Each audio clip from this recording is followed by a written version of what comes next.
کہ امت میں ایک بادشاہ ہوا ہے ہارون رشید. اس کی ملکہ کا نام تھا ملکہ زبیدہ. آج کی جو بادشاہوں کی اور وزراء کی بیویاں ہیں اور ہارون رشید بادشاہ کی جو بیوی ہے، آپ اندازہ لگائیں گے کہ مسلمان عروج پر کیوں تھا. مسلمان پوری کائنات میں باوقار اور باعزت کیوں تھا. کافر مسلمان کا نام سن کر تھر تھر کیوں کانپا کرتا تھا. مسلمانوں کے اندر کیوں ایسا وقت تھا کہ کہیں بھی زکات لینے والا، مانگنے والا، فقیر، گدا گر نہیں ملتا تھا. مسلمانوں کے پاس رزق بھی تھا، عزت بھی تھی، وقار بھی تھا، دولت بھی تھی، شہرت بھی تھی، حکمرانی بھی تھی، سب کچھ تھا. اس وجہ سے تھا جو میں اب بات بتانے لگا ہوں. ملکہ زبیدہ نے 100 کنیزیں رکھی تھی. اپنے محل کے اندر 100 لونڈیاں، 100 کنیزیں رکھی تھی اور وہ 100 کی 100 حافظ قرآن تھی. سبحان اللہ.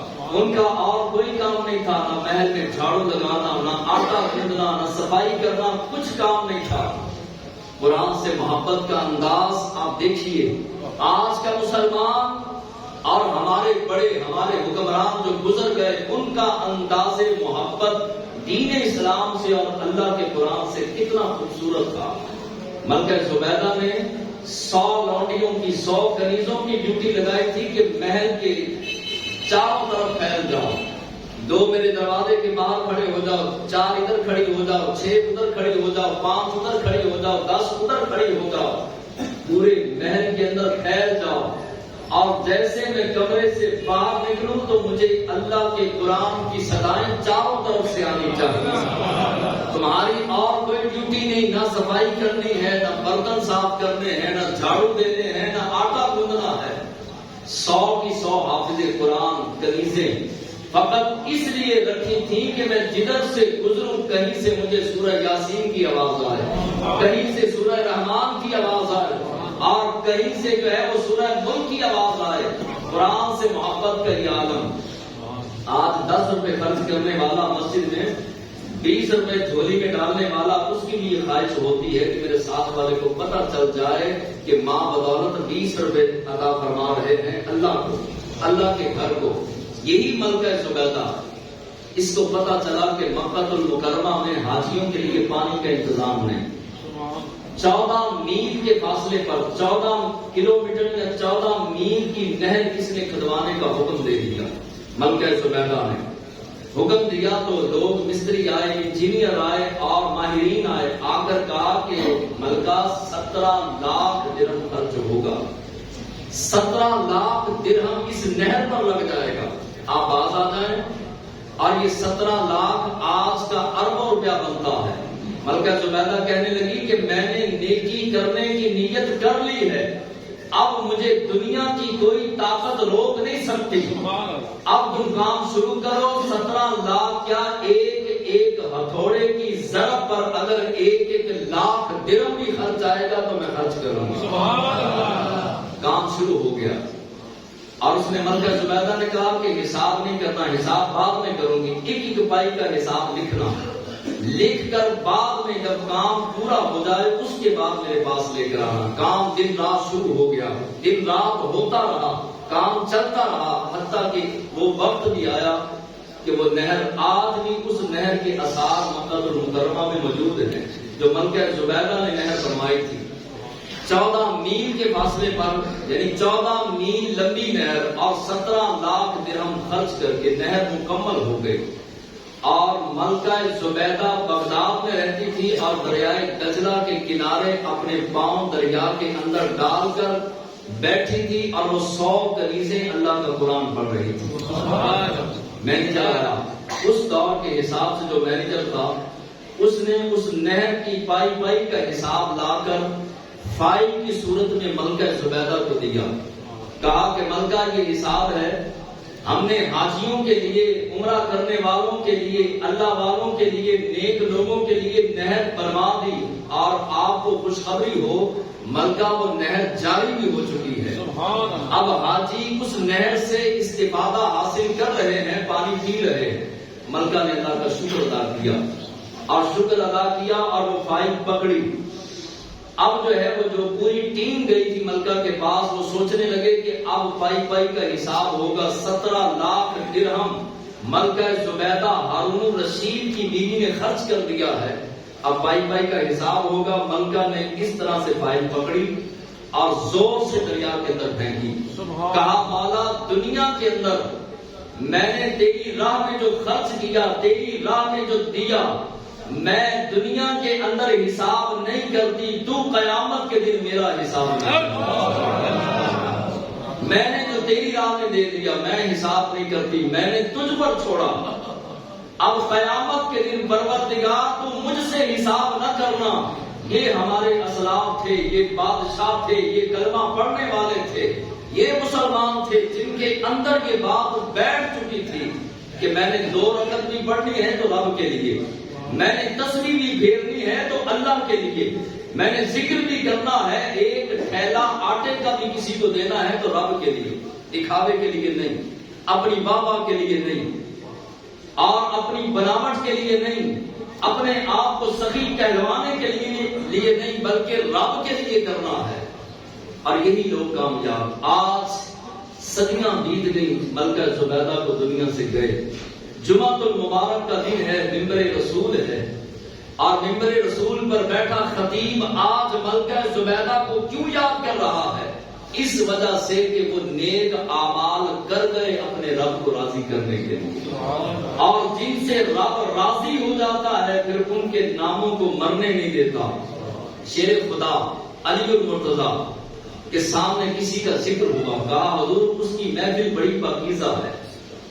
حیدر کرار شیر خدا علی المرتضیٰ جلال میں آیا، اللہ کا شیر بولا اور فرمایا کہ قابل تعریف وہ نہیں کہ جس کی محفل پاکیزہ ہے، قابل تعریف وہ ہے جس کی تنہائی پاکیزہ ہے۔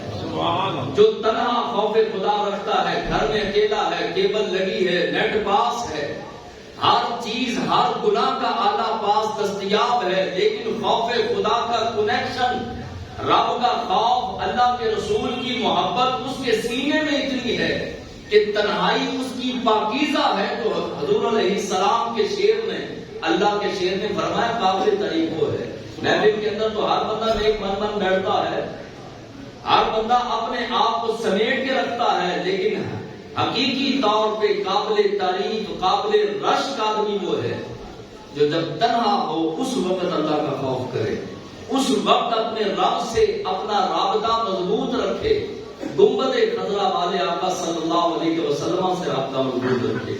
حضور علیہ السلام کی سیاستہ کی ایک حدیث ہے، انا مدینۃ الحکمتی وعلی بابھا۔ ایک تو حدیث ہے نا، انا مدینۃ العلم وعلی بابھا، یہ سیاستہ کی حدیث نہیں، ویسے حدیث موجود ہے، لیکن یہ حدیث مبارکہ انا مدینۃ الحکمتی وعلی بابھا، یہ سیاستہ کی حدیث ہے۔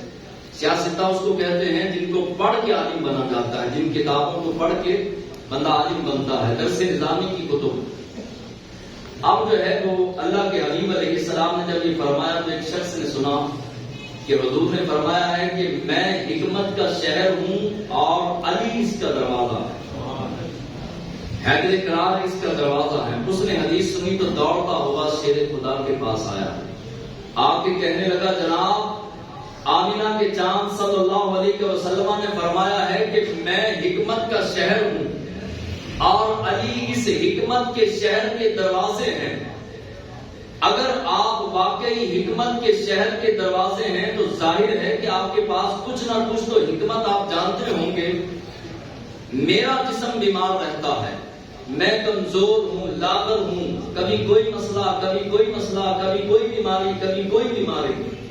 آپ مجھے ایک علاج بتائیں جس سے میری ساری بیماریاں دور ہو جائیں۔ کیسا خوبصورت علاج اللہ کے شیر نے بتایا۔ اور حیدر کرار حسن و حسین کے بابا، فاطمہ الزہرا کے سرتاج، داماد مصطفیٰ، شیر خدا، کتنا عظیم رتبہ خالق کائنات نے دیا کہ مصطفیٰ دان رحمت نے انگلی کا اشارہ فرما کے فرمایا یہ اللہ کا شعر ہے۔ وہی اللہ کے شعر نے کتنے خوبصورت لفظ ارشاد فرمایا کہ صحت الجسدی، علاج بتایا، اگر کسی کو مسئلہ ہو تو یہ علاج کرے، یہ میرا بتایا ہوا علاج نہیں، یہ حسن و حسین کے بابا کا بتایا ہوا علاج۔ شیر خدا علی المرتضیٰ نے فرمایا کہ صحت الجسدی من قلت الحسدی، اگر تو چاہتا ہے کہ تیرا جسم سلامت رہے، اگر چاہتا ہے کہ تجھے صحت ملے، بیماریاں ختم ہو جائیں، تو اپنے جسم سے حسد کی آگ کو نکال دے، خالق کے کائنات تیرے جسم کو سلامتی دے دے، حسد نکال دے۔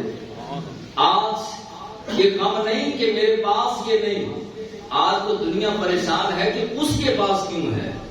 حسد کی آگ، دوسرا آدمی تیسرا آدمی پاکستان کے اندر مسلمان کے ساتھ حسد کر رہا ہے، سگا بھائی سگے بھائی کے ساتھ حسد کر رہا ہے۔ امام سیوطی نے لکھا حسد کرنے والا یہ ناشکرا ہے، حسد کرنے والا اللہ کی تقسیم سے ناراض ہے اور خالق کائنات کو عدل و انصاف کرنے والا نہیں مان رہا، یہ حسد کرنے والا۔ تو فرمایا کہ صحت الجسدی، اگر تو جسم کی صحت چاہتا ہے تو من قلت الحسدی، اپنے جسم سے حسد کی آگ کو مٹا دے، رب تیرے جسم کو سلامتی دے دے گا، رب تیرے جسم کو صحت عطا فرمائے گا۔ حسد کی آگ سے باہر نکلنا چاہیے۔ اللہ کی تقسیم پر وہ بندہ راضی نہیں رہتا جو اپنے مسلمان بھائی سے حسد کرتا ہے۔ ہماری دکان پہ 2 گاہک آئے، ساتھ والی دکان پہ 10 آئے، اپنے دل پہ ہاتھ رکھیں، تقریباً اکثر کے دکاندار بیٹھے ہیں، کیا ہم حسد نہیں کرتے؟